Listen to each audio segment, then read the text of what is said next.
Stanley, um senhor de idade, é barrado na recepção de um hotel 5 estrelas porque suas roupas e aparência não estavam à altura dos outros hóspedes.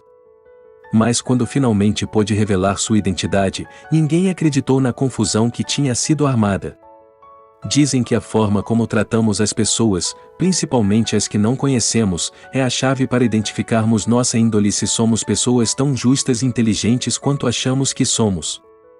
Na história tocante de hoje, vamos conhecer a história de Stanley e como ser expulso de um hotel lembrou das coisas mais importantes sobre nosso relacionamento e comunicação com as pessoas. Um senhor já com uma certa idade e exausto parou na calçada e olhou para o hotel 5 estrelas do outro lado da rua. Ele usava roupas comuns e um par de sapatos já um pouco gastos de tanto usá-los para trabalhar. O senhor passou pela porta automática do hotel e entrou no lobby. O espaço estava impecável. Decoração moderna, assentos acolchoados e um piso brilhante que refletia a luz que entrava pelas amplas janelas. Na recepção estava uma mulher bem vestida, em pé, com uma postura impecável e maquiagem leve, exibindo um sapato de salto que parecia caro. Quando o homem de roupas comuns e sapatos gastos parou perto dela, a mulher bem vestida olhou de cima a baixo. Levou menos de 2 segundos para que ela julgasse que aquele senhor não era um hóspede ou um cliente. Achou que era alguém que precisava de algum tipo de informação e rezou para que não fosse uma pessoa em situação de rua que tinha entrado ali para perturbar os hóspedes. Parecia que a qualquer momento o sapato do velho iria se abrir. Para completar, ele tinha 2 manchas de suor debaixo das axilas e uma barba por fazer que dava um aspecto ainda mais velho e desleixado para sua aparência. Ele se aproximou da recepcionista bem vestida e ela ficou tensa imaginando o que aconteceria em seguida. O velho a cumprimentou e disse que precisava de um quarto para aquele dia. Enquanto dizia isso, ele tirou a sua carteira do bolso. Era uma carteira já velha também e não pareceu a mulher que tivesse muitas notas grandes ali dentro. Ela viu apenas um cartão de crédito e o que pareceu ser uma série de documentos. Nada que indicasse que ele era como a maioria dos hóspedes de um hotel 5 estrelas. A mulher então fez sinal para que ele nem continuasse a procurar dinheiro, cartão ou o que quer que fosse na carteira, pois não teria como reservar um quarto naquele dia. Todos os quartos já estão ocupados, ela disse. O velho guardou a carteira e olhou bem a moça na recepção. O nome dela era Mariana. Ele disse: "Olha, Mariana, eu passei por muita coisa até chegar aqui. Não tenho mais como sair pela cidade procurando um quarto e acho que vocês têm pelo menos umas 12 acomodações vagas." Atrás de Mariana havia uma fileira de cartões de acesso com os números dos quartos ao lado, provavelmente indicando que aqueles cartões não tinham sido tomados por ninguém ainda. Encurralada, a recepcionista achou melhor ser honesta com aquele homem e tratou de explicar a situação sem perder a calma. "Meu senhor, entenda. Esse é um hotel de luxo que atende a um público classe A que geralmente chega até aqui de carro ou de táxi executivo, e não quem vai entrando a pé. Não é um local que todos podem pagar. Temos uma reputação na cidade e não podemos colocá-la em risco entregando um dos nossos quartos vagos a alguém que não é do mesmo nível social que o restante dos hóspedes. O senhor me entende, não é?" O velho ouviu tudo com a mesma paciência que a moça demonstrou, mas seu olhar parecia abatido pelo cansaço e mais decepcionado a cada frase que ela pronunciava. Ele então disse que Mariana estava enganada e que tudo que ele queria era um quarto daquele hotel, pois já fazia muito tempo que não descansava. Poderia ser até o quarto mais simples e com a pior vista, não importava. Mas Mariana se limitou a dizer que não era assim que as coisas funcionavam ali. O velho então pediu para falar com a gerência, mas quem apareceu foi o supervisor do hotel. O supervisor se chamava Howard e se apresentou sem estender a mão para o homem. Mariana rapidamente contou o que estava acontecendo. E Howard não deixou de olhar o homem nos olhos em momento nenhum, mantendo uma postura rígida. Howard deu razão à recepcionista e disse ao velho que algumas quadras mais adiante havia um hotel com menos estrelas, que lá ele poderia ser atendido. Mas o homem se recusou a andar na direção indicada pelo supervisor. Então Howard pediu a intervenção do segurança, que agarrou o velho e o arrastou até a porta de entrada. Quando já estava a meio caminho, o supervisor pediu que o segurança parasse. O velho pensou que enfim aquelas pessoas tinham percebido o erro que estavam cometendo. Mas não era isso. O supervisor disse para o segurança tirá-lo pela entrada de serviço, pois não pegaria bem se vissem aquela cena bem na entrada social do hotel. O segurança era um homem enorme. Conduziu o velho sem problemas por um corredor até os fundos do hotel.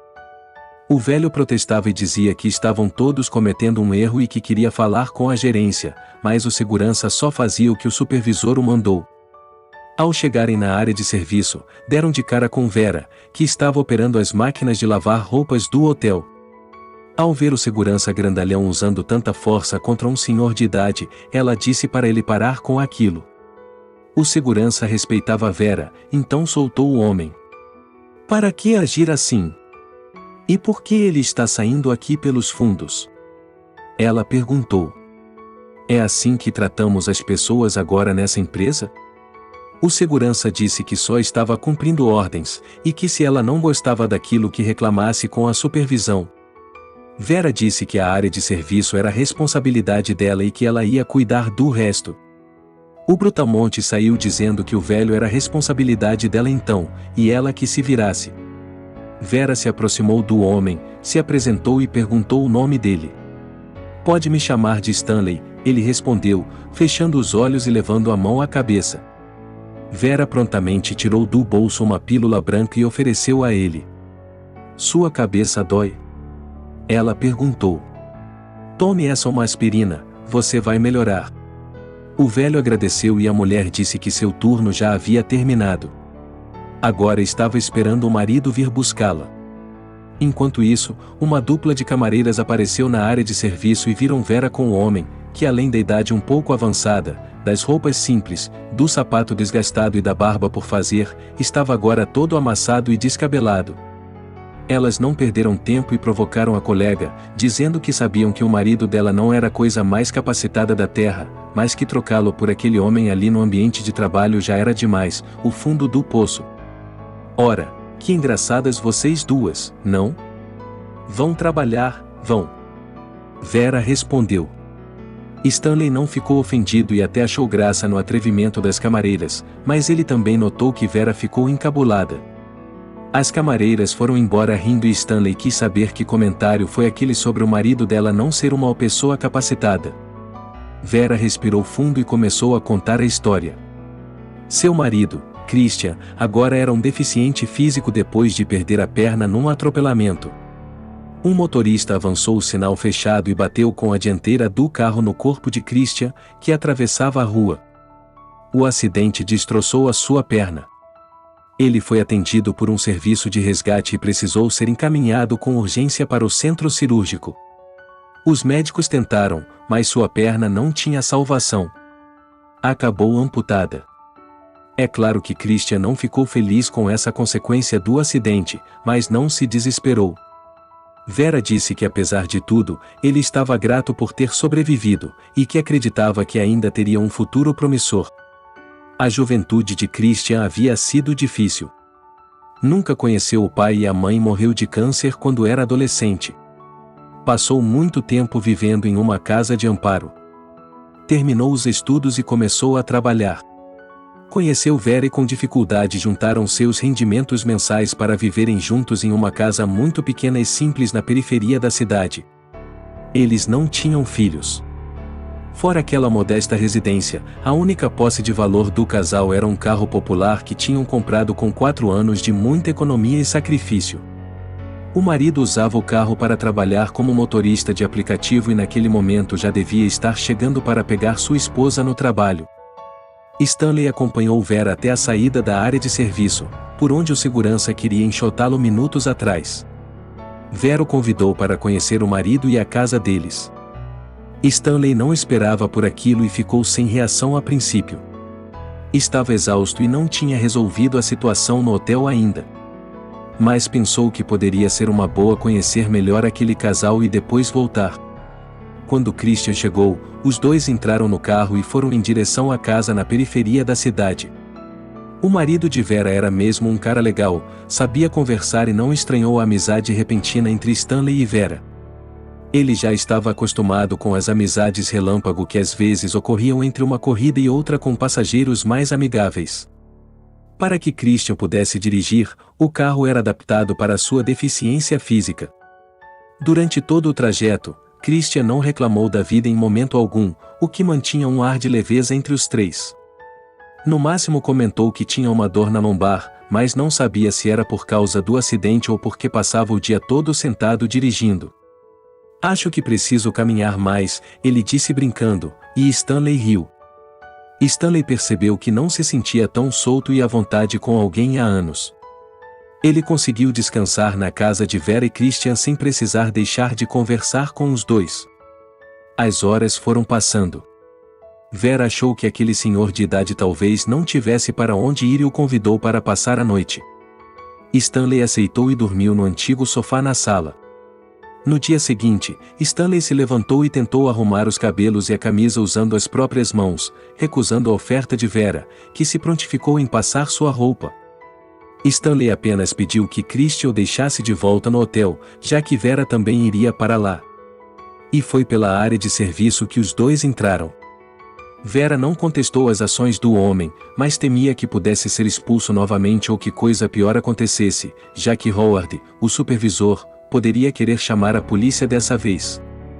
Stanley atravessou os corredores do fundo do hotel até alcançar o lobby. Chegando lá, parou num canto enquanto Mariana conversava com uma mulher de terninho. O crachá dizia que se chamava Leila e que ela era gerente do lugar. Stanley se aproximou e Mariana sentiu um frio na barriga quando o viu de novo na recepção, em estado ainda pior do que no dia anterior. Ela pediu licença à gerente e foi na direção dele já dizendo que ele tinha que sair. Ao ver o comportamento da recepcionista, Leila empalideceu. Stanley ignorou Mariana e passou a falar diretamente com a gerente. Leila, como é que você está administrando as coisas por aqui? Eu estava a um passo de te dar uma promoção, de colocá-la na gerência de mais hotéis da nossa rede. Mas parece que essas pessoas aqui não fazem a menor ideia para quem elas trabalham. Leila começou a pedir desculpas a Stanley. Quando Mariana enfim percebeu que estava diante do dono do hotel, pediu 1000 perdões, dizendo que não reconheceu Stanley vestido daquele jeito. Stanley disse que tentou se identificar, que tirou a carteira para mostrar seus documentos a Mariana, mas que a recepcionista não o deixou nem se apresentar. Ele estava vestindo roupas simples porque uma vez por mês fazia trabalhos voluntários num abrigo de animais naquela região. Tinha passado muito tempo organizando as coisas no abrigo e não se deu conta de que estava sem celular para chamar um carro para levá-lo para casa, por isso resolveu ir até um de seus hotéis mais próximos. Mas para Stanley tudo isso era o de menos. Ele disse que o tratamento que deram a ele era inaceitável não porque ele era o dono do lugar, aquele tratamento era cruel, sem a mínima consideração pela pessoa humana. Stanley disse que teria que revisar o papel de todos os funcionários naquele hotel e não tinha como garantir que gerente, supervisor, recepcionista e segurança manteriam seus empregos. Porém, deixou claro que Vera, a responsável pela área de serviço, havia se mostrado uma pessoa com muito mais tato para lidar com a situação. Se de alguma coisa valia todo o estresse causado por aquele incidente era que Stanley tinha encontrado uma pessoa em quem confiar e que não deixava que as 5 estrelas do hotel ditassem seu comportamento. Mariana pediu que não fosse mandada embora, pois ela reconhecia seu erro e estava disposta a mudar. Então Stanley disse que tudo bem, ela poderia ficar, mas teria que fazer um mês de estágio na área de serviço do hotel, onde não trabalharia com roupas bonitas, joias, sapatos de salto e maquiagem. Mariana disse que não faria isso, que não participaria daquela punição. Ela se sentiria humilhada e rebaixada. Inaceitável. Stanley olhou com pena para ela, colocou as mãos em seus ombros e disse com toda a calma do mundo: quer dizer que você acha que ser cozinheira, faxineira e camareira é ser humilhada? Acha que essas pessoas não estão à sua altura? Pois saiba que elas são muito dignas. E punição é o que você causa a todos nós com a sua arrogância. A única coisa inaceitável aqui é a sua falta de humildade. No dia seguinte, Um homem de terno e gravata chegou no fim da tarde à casa de Vera e Christian. Ele se apresentou e disse que cuidava de assuntos para o Sr. Stanley. Àquela altura, Vera já sabia que o velho que conheceu no dia anterior era na verdade o seu chefe no hotel e não podia acreditar em tudo aquilo que aconteceu. Contudo, o homem de terno estava ali para dar boas notícias. Christian ganharia uma perna prostética e um tratamento fisioterapêutico para suas dores. Também teriam uma casa melhor e mais espaçosa em outra parte da cidade, mais próxima da área comercial. Além disso, se Vera concordasse, iriam pagar um curso intensivo de administração para que ela se preparasse para assumir um cargo de nível mais alto no hotel. Vera e Christian ficaram atordoados com as notícias. Estavam felizes, mas ao mesmo tempo achavam que eram presentes demais para um casal que não tinha feito nada de especial para aquele senhor de idade. O engravatado então respondeu que o mundo tinha virado um lugar cheio de pessoas mesquinhas, orgulhosas e egoístas. Um ato de bondade como o que Vera e Christian tinham demonstrado, era raro e fez Stanley perceber o que realmente importa na vida e o lembrar de como era estar próximo de gente que fazem outras pessoas se sentirem bem. Se você gostou dessa história, por favor deixe um comentário e like. Tenha um ótimo dia.